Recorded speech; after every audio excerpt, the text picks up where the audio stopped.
look, let's kick it off with what we've seen overnight out of the United States in this latest CPI print. Just brief me on what this number tells us about the state of inflation stateside and ultimately the follow-on through consequences for the Fed here. What's your view?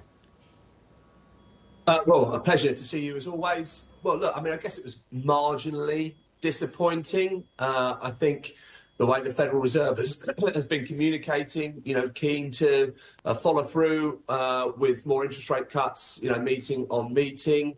But such is the resilience of the US economy, the jobs market seemingly moving away from recession rather than towards it, suggests that maybe we only get sort of one cut this year. And, maybe the markets could sort of fret a bit about that, day to day.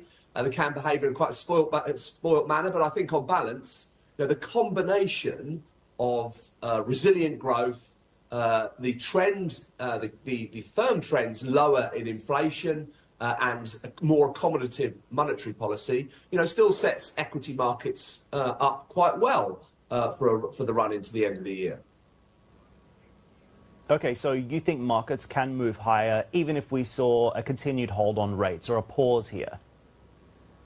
Well, I would qualify that. I wouldn't necessarily say a pause. I think if there's a slower pace of cuts, then I think markets can deal with that.